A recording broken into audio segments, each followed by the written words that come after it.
ക്യാബേജിൽ വിഷം, കോളിഫ്ലവറിൽ വിഷം, എന്തിന് കറിവേപ്പിലയിൽ പോലും വിഷം.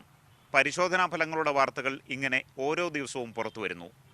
വാസ്തവത്തിൽ നമുക്ക് പച്ചക്കറികൾ തരുന്ന തമിഴ്നാട്ടിലെ വിശാലമായ കൃഷിയിടങ്ങളിൽ എന്താണ് സംഭവിക്കുന്നത്? മാതൃഭൂമി ന്യൂസ് അന്വേഷിക്കുന്നു.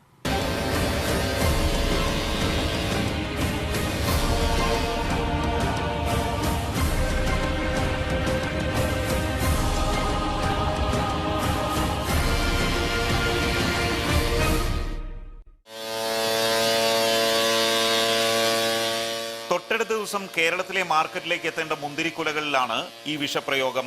കേരളത്തിൽ നിരോധിക്കപ്പെട്ട മോണോക്രോട്ടോഫസ്, പാരാക്യൂറ്റ് എന്നിവയാണ് തമിഴ്നാട്ടിലെ മുന്തിരിത്തോട്ടങ്ങൾ ഇപ്പോൾ ഏറ്റവും അധികം ഉപയോഗിക്കുന്ന കീടനാശിനികൾ.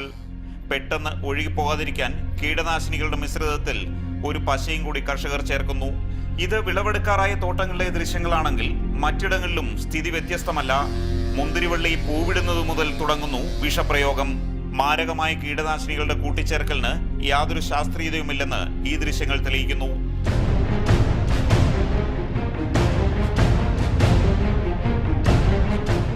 കേരളത്തിൽ നിരോധിച്ചതും മാരകമെന്ന് കണ്ടെത്തിയതുമായ കീടനാശിനി പാക്കറ്റുകളാണ് മുന്തിരിത്തോട്ടങ്ങളിലെല്ലാം.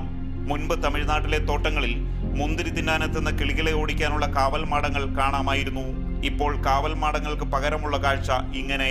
മുന്തിരിപ്പഴങ്ങൾ തിന്നാൻ കിളികൾ വരാത്തതെന്ന് ചോദിച്ചാൽ കർഷകരുടെ പ്രതികരണം ഇതാണ്.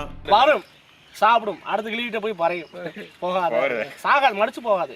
அது തൊണ്ടയിൽ ഒരു പുണ്ണ രണ്ടാമത് കടിക്കുക കൊത്തവരാണ്. കഴിച്ചാൽ കിളികൾ പോലും ചത്തൊടുങ്ങുമെന്ന് കർഷകർ തന്നെ സാക്ഷ്യപ്പെടുത്തുന്ന മുന്തിരിപ്പഴങ്ങളാണ് നമ്മൾ വില കൊടുത്തു വാങ്ങി കഴിക്കുന്നത്. നിരോധിക്കപ്പെട്ട കീടനാശിനികളിൽ മുങ്ങിക്കുളിച്ചാണ് ഈ മുന്തിരിക്കുലകൾ നമ്മുടെ മാർക്കറ്റിലെത്തുന്നത്. പക്ഷേ ഇത് വാങ്ങുമ്പോൾ നമ്മൾ ഇതൊക്കെ ചിന്തിക്കുന്നുണ്ടോ? ക്യാമറാമാൻ വിജേഷ് പുതുവാശ്ശേരിക്കൊപ്പം ബിജു പങ്കജ്, മാതൃഭൂമി ന്യൂസ്.